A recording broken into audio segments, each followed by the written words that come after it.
প্রথমে আপনাদের ভাবিকে বিদায় দিয়ে নিই। টাটা সোনা।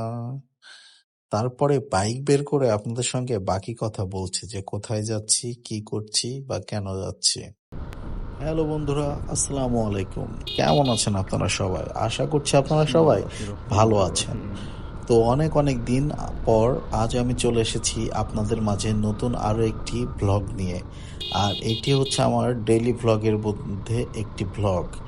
তো আজ আমি চলে যাচ্ছি ঢাকার উদ্দেশ্যে। হ্যাঁ বন্ধুরা, আমার পুরনো ঠিকানায় গাজীপুর, যেখানে আমি আমার চাউলের পাইকারি হোলসেলের ব্যবসা করতাম। তো ব্যবসাটা মাসখানে 2-4 মাস বন্ধ ছিল। আসলে আমি চেয়েছিলাম ব্যবসাটাকে বন্ধ করতে, কিন্তু অনেক শেষে ভেবে দেখলাম যে এটা অনেক বড় একটা বোকামি হবে।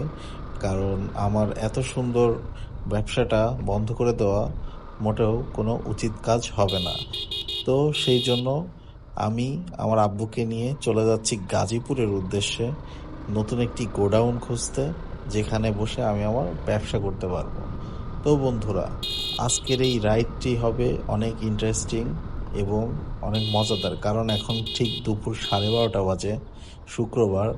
আর আমি চলে যাব গাজীপুরের উদ্দেশ্যে আমার জীবিকার খোঁজে। তো চলুন, আমার এই সুন্দর গ্রাম দেখাইতে দেখাইতে আমরা সামনে এগোতে থাকি।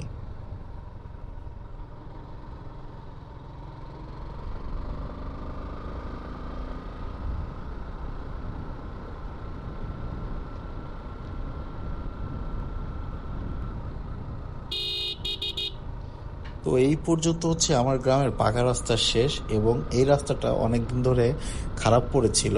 এখন এই রাস্তাটা নতুন করে ইট দিয়ে ঢালাই দিয়ে বালু ফেলে দেওয়া হয়েছে, মানে চলাচলের উপযোগী করে দেওয়া হয়েছে। এই জন্যই বন্ধুরা এদিক দিয়ে যাচ্ছি, কারণ আপনারা তো জানেন আমি তামালতলা হয়ে কুমারখালী ব্রিজ পার হয়ে ডিরেক্ট রাজবাড়ী রোডে উঠে যায়, ওইখান থেকে দৌলতদিয়া পাটুরিয়া ঘাট হয়ে আমি ঢাকাতে ঢুকি নবীনগর হয়ে।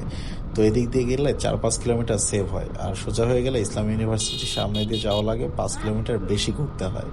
তো এই জন্যই ভাবলাম এদিক দিয়ে সোজাই চলে যায়, 4-5 কিলোমিটার সেভ হবে, আর রাস্তাটাও চলার মতো উপযোগী করা হয়েছে। আর গ্রামটা তো দেখতেই পাচ্ছেন, আমাদের গ্রামটা অনেক বেশি মনোরম এবং সুন্দর।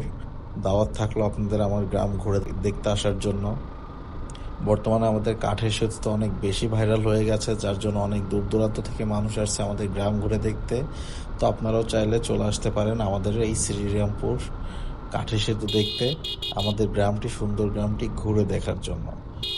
তো চলুন পাকা রাস্তায় উঠে আপনাদের সঙ্গে আবার কথা বলছি। উঠে গেলাম পাকা রাস্তায়, তামালতলার রাস্তা। সামনে 2-4টা মোড় ঘুরলেই তামালতলা বাজারে চলে যাবো আমরা। আসলে পাকা রাস্তায় উঠে পড়ার পর বাইক চালানোর ফিলটা একটু ভালোই বেশি লাগে। এই যে দেখেন গরুর গাড়ি, আশেপাশে হয়তো আজকে গরুর বাজার লাগছে কোথাও। আর এই দুপুর 1টার সময় আব্বুকে পেছনে নিয়ে আমি বাইক চালাইতে চালাইতে চলে যাচ্ছি ঢাকার উদ্দেশ্যে। আসলে দুপুরে যাওয়ার একটা অনেক বড় কারণ আছে। কারণ হচ্ছে আমার হাতে সময় খুবই কম। আজকে হচ্ছে অলমোস্ট 27 তারিখ, আমাদের চাউল কেনা হয়ে গেছে। তো এখন দ্রুত একটা ঘরের ব্যবস্থা না করলে গিয়ে নামাবো কোথায় বলেন? এক ট্রাক চাউল তো যেখানে সেখানে নামানো যায় না। এই জন্য আমি আর আব্বু সিদ্ধান্ত নিলাম যে আমরা যাব এখন, গিয়ে একটা গোডাউন খুঁজবো, ঘর খুঁজবো। তো দোকানটা ভালো করে খুঁজে মন মতো সব মিলিয়ে তারপরে এসে আবার চাউলের ট্রাক নিয়ে গিয়ে ওইখানে চাউল নামাবো। তো এই জন্যই মূলত এত তাড়াহুড়া করে যাওয়া। আমরা আবার আগামীকালই ব্যাক আসবো, কারণ আগামীকাল আমাদের চাউলের ট্রাক লোড হবে। এই তো আমাদের তামালতলা বাজার। তামালতলা বাজারটা বেশ ভালোই। আর এই যে সামনে আসতেছে তামালতলা বাজারের ব্রিজ, এই ব্রিজটা মনে করেন হাসিনা চলে গেল, ইউনূস আসছে, ইউনূসও চলে যাচ্ছে, কিন্তু ব্রিজের কাজ আর শেষ হয় না। তবে ব্রিজটা পুরাই দৃশ্যমান হয়ে গেছে, আশা করি বছর খানেকের মধ্যেই ব্রিজ দিয়ে আমরা চলাচল করতে পারবো। আর এই যে নদীতে অনেক অনেক পানি হয়েছে, আর এই ছোট্ট লোহার ব্রিজটা তৈরি করে দিয়েছে সরকার আমাদের বর্তমান যাতায়াতের জন্য। আর ওই ব্রিজটা ভেঙে নতুন করে বড় করে আবার করা হচ্ছে। তো আশা রাখি ইনশাল্লাহ ব্রিজটা কমপ্লিট হয়ে গেলে এলাকার মানুষের দুর্ভোগ অনেকটাই কমবে। আর দুর্ভোগ বলবো না, কারণ চলাচলের ব্যবস্থা তো করেই দিয়েছে, কিন্তু সৌন্দর্য বর্ধিত একটা ব্যাপার। আরামে চলাচল করার জন্য যতটুকু দরকার সেটার জন্য খেয়াল করতে গেলে ওই বড় ব্রিজটা আমাদের গুরুত্বপূর্ণ।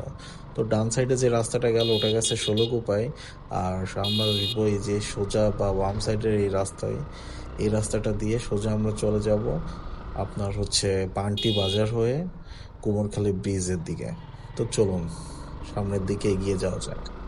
তো আগের রাস্তাটা থেকে এই রাস্তাটা অনেক বড়, এবং আমরা দেখতে দেখতে চলে এসেছি অবশেষে কুমোরখালী আমরা ব্রিজে। চলে আসলাম কুমোরখালী ব্রিজটা কুমারখালী আসলে অনেক ব্রিজে। বেশি সুন্দর করে ফেলছে, কারণ আপনারা দেখতেই ওয়াও, পাচ্ছেন যে ওয়েলকাম চারপাশে টু কতটা কুমারখালী কালারফুল ব্রিজ। লাগতেছে, ব্রিজে দোকানপাট বসছে।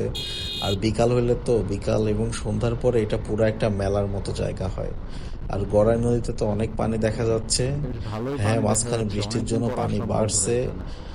আর অনেক অনেক পানি সুন্দর হয়েছে, লাগতেছে। অনেক। আর ব্রিজটা এতটাই কালারফুল যে দেখতে ইচ্ছে করে। আর বিকেল হলে বন্ধুরা আপনারা মানে আসলে বুঝতে পারবেন যে কত মানুষ এইখানে সময় কাটাতে আসলে আসে, ঢাকার জাস্ট উদ্দেশ্যে না আমেজিং। আর গেলে ব্রিজটা বেশ এখানে অনেক আসা হয় বড়, না। অনেক, শুধু শুধু মানে কেউই আসে বলেন, আসলেই অনেক কাজ বড়। না থাকলে। আর গড়ের নদীও তো ছোট না, গড়ের নদীও অনেক বড়, এই জন্য ব্রিজটা বড় হবে এটাই খুব স্বাভাবিক। আর ঢাকাতে যখন রেগুলার যাওয়া আসা শুরু হয় তখন তো এই ব্রিজ দিয়ে যাওয়া আসা করি। এই ব্রিজের সৌন্দর্য আমাকে খুবই মনোমুগ্ধকর করে। আর আগের ভ্লগগুলোতে হয়তো আপনারা দেখেছেন যে সকালবেলা একদম ফাঁকা থাকা অবস্থায় এই ব্রিজটা আরো কতটা বেশি মনোমুগ্ধকর সুন্দর লাগে। তো বাম দিকে চলে গেলে আপনারা কুমোরখালী বাজারের দিকে চলে যাবেন, আর ডান দিকের এই রাস্তাটা দিয়ে আমি চলে যাব হ্যাঁ, হচ্ছে রাজবাড়ী বিশ্ব রোডের দিকে। আর এই রাস্তাটা অনেক সরু, কিন্তু রাস্তাটা ভালো, চলাচলের জন্য উপযুক্ত আছে। আর এই রাস্তা দিয়ে খুব বেশি দূর যাওয়া লাগে না, কিছুক্ষণ চললে আমরা বিশ্ব রোডে উঠে যাব। চলুন বিশ্ব রোডে উঠে আপনাদের সঙ্গে আবার ফিরে আসছি। তো আমরা চলে আসলাম আমাদের কাঙ্ক্ষিত বিশ্ব রোডে। বিশ্ব রোডটা এখন মোটামুটি ফাঁকাই দেখা যাচ্ছে, কারণ এখন একদম দুপুর বেলা, তার উপরে শুক্রবার, অবশেষে চলে জুম্মাবার, আসলাম নামাজের দিন। হাইওয়েতে। আসলে নামাজটা আজকে মিসই হয়ে গেল, কারণ সবকিছু এতটাই তাড়াতাড়ি এবং হুটোপাটার মধ্যে হয়ে যাচ্ছে যে নামাজ কালাম পড়বো দুপুর আজকে, একটা সেই সুযোগ ছয়, সুবিধাটা আমরা একদমই পেলাম না। দেখা যাক। তো রাস্তায় এই যে শুক্রবার মানেই রাস্তায় বিয়ের কেমন গাড়ি, রাশ এই আছে, যে হাইস দেখা ভ্যান ট্যান যাচ্ছে, দেখা যাচ্ছে। বোঝাই যাচ্ছে যে এটা একটা বিয়ের পিছনে গাড়ি। উঠলে বুঝতে পারবো। আর সামনে গেলে হয়তো এর সাথী কিছুক্ষণ সঙ্গীদের আরো চললে, দেখতে পাবো, এই যে সামনে দিয়ে আসছে, আজকে এগুলো মনে হয় শুক্রবার তো বিয়ের শুধু গাড়ি। বিয়ের গাড়ি যাচ্ছে। সিরিয়ালে অনেকগুলা গাড়ি আসতেছে। আপনারা কারা এমন গাড়ি আর নিয়ে বিয়ে করতে হাইওয়েটা চান কমেন্ট করে বেশ জানাবেন সুন্দর। কিন্তু। আপনার মনে করেন অনেক অনেক কুষ্টিয়া বিয়ের গাড়ি থেকে, যাচ্ছে কুষ্টিয়ার চোরহাট থেকে আপনার শুক্রবার। এইটা ডিরেক্ট দৌলতদিয়া পাটুরিয়া ফেরিঘাটে চলে গেছে। আর দৌলতদিয়া পাটুরিয়া ফেরিঘাট পর্যন্ত এই রাস্তাটা পুরাটাই অনেক ভালো। রাস্তায় কোথাও ভাঙাচোরা নাই, যথেষ্ট ভালো। তবে আগে আরো বেশি ভালো ছিল। এখন মাঝখানে যে বৃষ্টির যে সিজনটা গেল, এই বৃষ্টির সিজন এসে রাস্তাটা বেশ ভেঙেই নষ্ট হয়ে গেছে, কিন্তু চলাচলের জন্য এখনো যথেষ্ট ফ্রেশ আছে, অনেক সুন্দরভাবে চলাচল করা যাচ্ছে। বাইকে মানুষ 80 জুম্মার 90 ইচ্ছে নামাজ মতো আদায় করতে যাচ্ছে। স্পিডিং করা যায়। তবে আমি খুব বেশি এদিকে স্পিডিং করব খুচরা না, বাট কারণ চলছে। আমার পেছনে আব্বু আছে, কপালটাই তাছাড়াও খারাপ, আজকে নামাজ পড়তে সেফ পারবো না। রাইড করতে হবে। আর এখন তো আমি বাবা হয়ে গেছি। হ্যাঁ, আল্লাহ আমাকে একটা কন্যা সন্তান দান করেছেন, আলহামদুলিল্লাহ। আমি অনেক খুশি। আপনারা দোয়া করবেন আমার মেয়ের জন্য, আমি যেন আমার পরিবারের পেছনে আমার সবাইকে নিয়ে আব্বু অনেক হাসি আছে, এই খুশি জন্য থাকতে বেশি পারি, টানাটানি সুন্দরভাবে করব আমার না। জীবনটাকে কাটাতে পারি, আর আপনাদের মাঝে তারপরেও এভাবে দেখি বিয়ের সুন্দর সুন্দর গাড়িগুলোকে ব্লগ নিয়ে ওভারটেক করে উপস্থিত হতে যাওয়া পারি। যায় তো কিনা। চলুন এদেরকে ওভারটেক করার একটা চেষ্টা করা যাক। বাবারে বাবা, কি স্পিডে যাচ্ছে! আমি 90-তে আছি, তারপরে এরা আমার সঙ্গে যাই তালে হোক, তাল মিলিয়ে যাচ্ছে, তার মানে কার এরাও বিয়ে বেশ আমি তো 80 জানি প্লাস না, স্পিডে আছে বলতে হয়। কিন্তু তাকে আমার এই তো হৃদয়ের সামনে অন্তঃস্থল বরের থেকে গাড়ি। শুভকামনা জানাই। শুভ অভিনন্দন নতুন ভাই, জীবনের অনেক নতুন অনেক জীবনে শুভেচ্ছা। পদার্পণ করছেন ভাবিকে আপনার নিয়ে আসতে জীবন যাচ্ছেন, সুখেরও সাবধানে ভাবিকে যাবেন নিয়ে। তো চলুন ইনশাআল্লাহ। এইভাবেই আনন্দ ফুর্তি করতে করতে আমরা এই সুন্দর হাইওয়ে দিয়ে এগিয়ে যাই সামনের দিকে। তো দীর্ঘ 1 ঘন্টা বাইক চালানোর পরে আমরা চলে এসেছি দৌলতদিয়া পাটুরিয়া ফেরিঘাটের টোল প্লাজায়। তো চলুন আমরা গিয়ে টোল দিয়ে ফেরির টিকিটটা সংগ্রহ করে ফেলি এবং সামনে আমাদের ফেরির দিকে এগিয়ে যাই।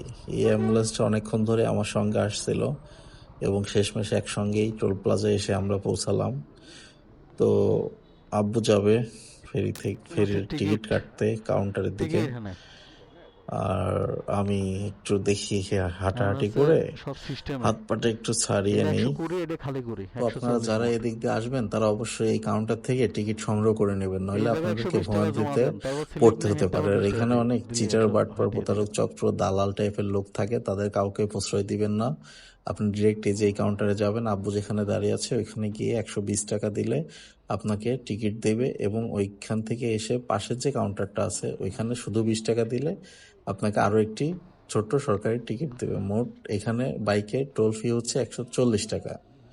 জুতার অবস্থা খারাপ, অনেক নোংরা হয়েছে, এবং এখানে অনেক টাইট লাগতেছিল, ব্যথা ব্যথা লাগতেছিল। এই জন্য ভাবলাম এটা একটু ঠিক করে নেই। তো এই তো, চলুন ফেরির দিকে এগিয়ে যাওয়া যাক। তো গাইস, এটা হচ্ছে দৌলদিয়া, এই যে দারাগাছের টোল কাউন্টার, দৌলদিয়া ফেরিঘাট, গোয়ালন্দ, রাজবাড়ী। মানে রাজবাড়ির দিক থেকে বা কুষ্টিয়া থেকে, ফরিদপুর থেকে এদিকে যারা আসবেন তারা এখানে এসে প্রথমে টিকিট নেবেন, যেই যানবাহনই হন না কেন, ট্রাক বাদে শুধু। তারপরে কাঙ্ক্ষিত ফেরিতে চলে যাবেন। বর্তমানে 140 টাকা টিকিট চলতেছে। তো গুটি গুটি পায়ে এগিয়ে আসলাম ফেরির কাছে। ফেরির কাছে এসে দেখি বাসের দীর্ঘ লাইন, সামনে আবার ট্রাকও দেখা যাচ্ছে, আবার ফেরিও দেখা যাচ্ছে। কিন্তু বাইকের মজা তো এখানেই, তাই না? বাস ট্রাক যত যাই কিছুই থাকুক না কেন, বাইক নিয়ে আপনি সাইড দিয়ে খুব সুন্দরভাবে পাশ কাটিয়ে চলে যেতে পারবেন। কিন্তু এখানে দাঁড়াতে হবে, কারণ এখানে টিকিট চেক করতে আসছে। তো ভাই, টিকিট চেক করুন, কোনো সমস্যা নাই, আমরা টিকিট কেটে এসেছি। আর এখন এই যে ট্রাকের পাশ দিয়ে যাওয়ার চেষ্টা করতেই এখানে প্রাইভেট কার নষ্ট হয়ে পড়ে আছে, যেতে পারলাম না। দর্শনা চুয়াডাঙ্গা আমাদের এলাকার দিক থেকে আসছে দেখা যায়। তো ট্রাকের পেছন পেছন আমরা উঠে যাব ফেরিতে, উঠে যাচ্ছি। ট্রাকের নড়তে অনেক কষ্ট হচ্ছে, তাই না? আসলেই কষ্ট ওহো, হবে, কারণ এটা অনেক কি লোড যাচ্ছে দেওয়া। না আসছে? তো ট্রাকের পিছিয়ে পিছিয়ে আমরা উঠে যাই।